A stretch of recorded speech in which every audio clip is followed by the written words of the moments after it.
From Philharmonic Hall in Lincoln Center, home of the world's greatest musical events, another program in the award-winning series, the New York Philharmonic Young People's Concerts, under the musical direction of Leonard Bernstein.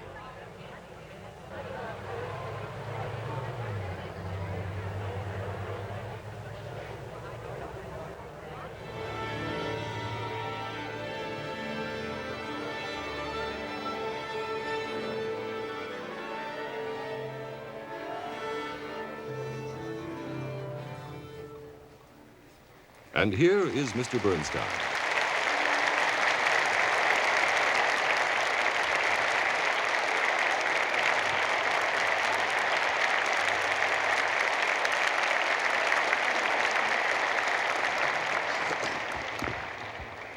Greetings, one and all. This year, through a public statement made by President Johnson on New Year's Day, our country officially recognized 1965 as Sibelius' year. And so we join the whole world in honoring the memory of the great Finnish composer, Jean Sibelius, on the 100th anniversary of his birth. Sibelius was a great and strange kind of genius, and to understand him fully would take much more time than we have here today, but perhaps the best way to begin to understand him is by listening to his most famous single composition, Finlandia. I must tell you that Finlandia is famous not only for strictly musical reasons, although for a short work it is musically very stirring and passionate indeed. But what underlies the music is another kind of passion, the passion of patriotism. You see, at the time Sibelius wrote Finlandia, around 1900, his country was not free. Its government was controlled by Tsarist Russia, and its cultural life was still mostly dominated by its other neighbor, Sweden. In fact, all educated and literary people in Finland had for centuries spoken not Finnish, but Swedish, while the old Finnish language was considered vulgar, a language for peasants. But during the 19th century, this language of the people had begun slowly to be accepted and to acquire a dignity of its own. The ancient Finnish epics and sagas began to be regarded as important literature, not just provincial folk tales. And the people began to be proud of their poetry, their old folk songs, their own national heritage. Now, all these things were signs of a revolution that was boiling up under the surface, a double revolution against Swedish culture on the one hand and Russian political power on the other. This Finlandia by Sibelius, like many other pieces of his, was a part of that national revolution. And in fact, it proved to be so exciting to the Finnish audiences with its warlike rhythms and its inspiring hymn-like middle part that for a while the Russian authorities had to forbid performances of it. It was like dynamite, and we are told that it did more to bring about Finnish independence, finally, than 1,000 speeches and pamphlets. And so we play it now in honor of Sibelius and of the free people of Finland.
During our auditions for the Young Performers program last month, a young man of 20 named Sergiu Luca took the stage and poured forth the first movement of Sibelius's violin concerto with such fiery emotion and brilliance that we decided not to present him on our Young Performers concert, but to save him for this Sibelius program and let you hear him play that same first movement in the extraordinary way he does.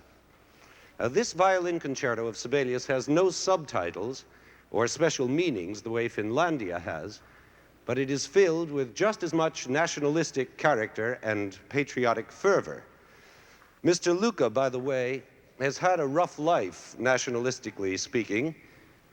He was born in Romania, grew up in Israel, and has lived in England, Switzerland, and the United States. And anyone with that kind of history must have strong nationalistic feelings of his own to communicate to us. Here is Sergio Luca.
And now we come to a Sibelius masterpiece, his Second Symphony in D.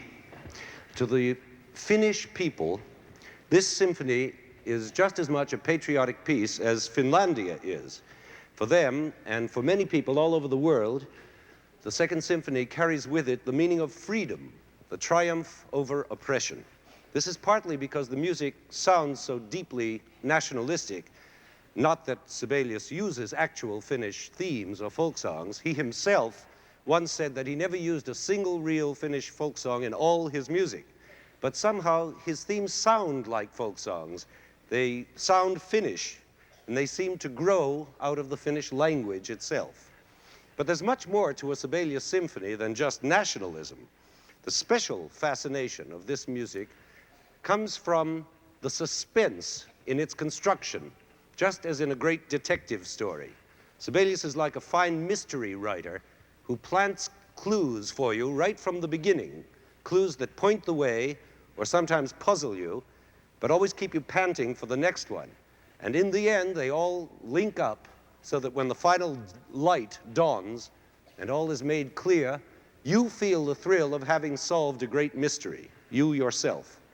Now, I wish I had time to show you how this works all the way through this Second Symphony of Sibelius, but maybe I can take just a few moments to give you some idea by tracing only one single thread of this tangled mystery through the course of its 4 movements. The thread I have in mind is simply a string of 3 notes in their ascending order of the scale, like this. See, it couldn't be simpler. Now, this clue of 3 notes is planted immediately at the beginning of the first movement as an accompaniment idea, sort of a vamp till ready. It sounds like this.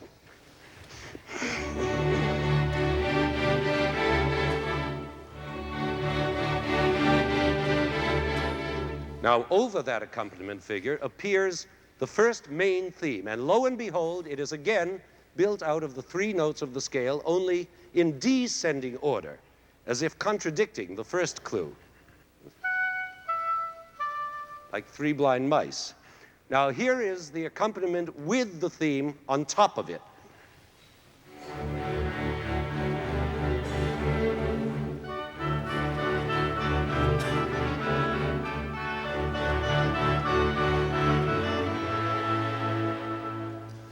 Now, obviously, Sibelius is trying to tell us something with these 2 clearly related but contradictory clues.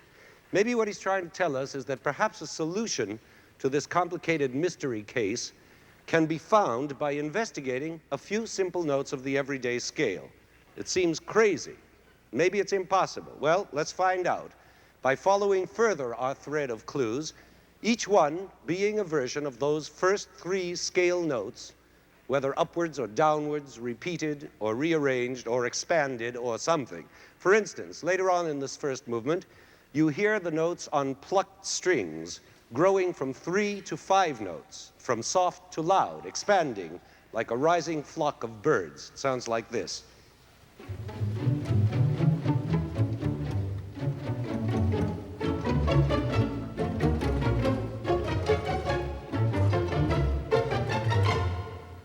And then suddenly these same notes double in speed and buzz away like a gigantic swarm of insects. And it sounds like this.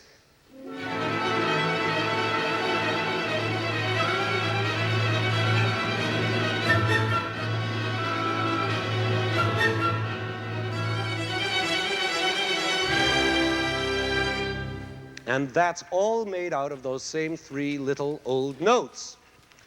And so it goes throughout the first movement. Those 3 innocent scale notes turn up in 100 different disguises. And in fact, this happens all through the symphony. For instance, the main theme of the second movement features those same rising scale notes, only 4 of them this time. What's more, that theme is played over other scale notes, descending ones, in the cellos.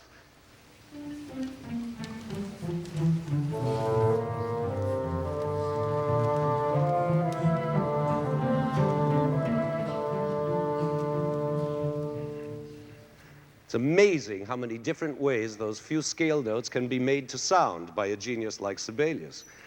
And the third movement, the scherzo, he turns the same notes into a savage roar by jumbling them up, just 3 of them, and playing them as fast as possible, so it comes out like this. Now imagine that wild sound is only another disguise of the original 3 scale notes. Beam, bum, bum, only whirled up into a storm so that it sounds like this. And so this one thread of clues we've been tracing goes through disguise after disguise, brooding, fierce, gentle, playful, until at last we reach the 4th movement, the final one, which is ushered in by a very brave theme, a triumphant theme, made in the simplest way out of the original 3 notes, like this.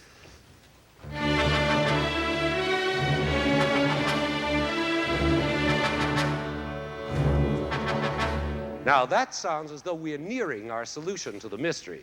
It's clear and affirmative, but not yet. We must still go through one more disguise, perhaps the most impressive one of the whole symphony, which is where the scale notes turn into a mournful, haunting, folk-like tune in the minor.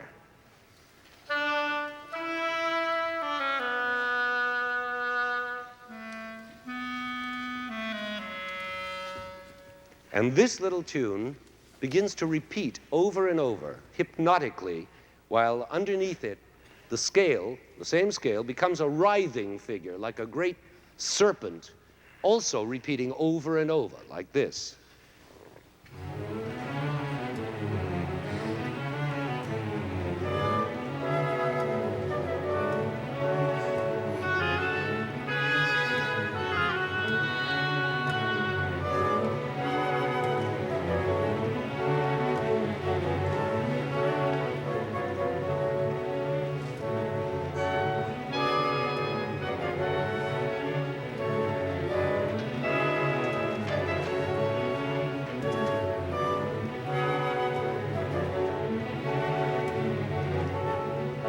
And so on. And as it goes writhing on and on that way, it gradually accumulates more and more power, more and more sound, until finally it develops the strength to burst out into the major, and the brave music is heard again, eventually leading to an ending that is almost overpowering in its brilliance.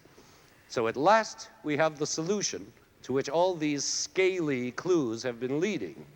And now as you listen to the 4th movement, which we're about to play, with its triumphant ending, you may find many different meanings in this ending. The feeling of rejoicing after a storm, or the joy of climbing a mountain and reaching the top, the joy of winning a game, or passing a tough exam, or being well after a sickness. But to the people of Finland, this ending will always mean only one thing: freedom.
From Philharmonic Hall in Lincoln Center, the season's 4th New York Philharmonic Young People's Concert, under the musical direction of Leonard Bernstein, has presented a tribute to Sibelius. Featured today was a performance of Finlandia, the concerto in D minor with Sergio Luca, violinist, and the last movement of the Second Symphony. Earlier this season, a program titled What is Sonata Form presented movements from the Jupiter Symphony by Mozart and the Classical Symphony by Prokofiev. An aria from Bizet's Carmen was sung by soprano Veronica Tyler. Farewell to Nationalism featured dances from The Three-Cornered Hat by Manuel de Falla, 4th of July by Charles Ives, and Smetana's The Moldau. Pianist Patricia Michaelian and violinist James Buswell were introduced on the program Young Performers, which also included Ravel's Mother Goose Suite. This program was recorded in Philharmonic Hall and was produced and directed by Roger Englander.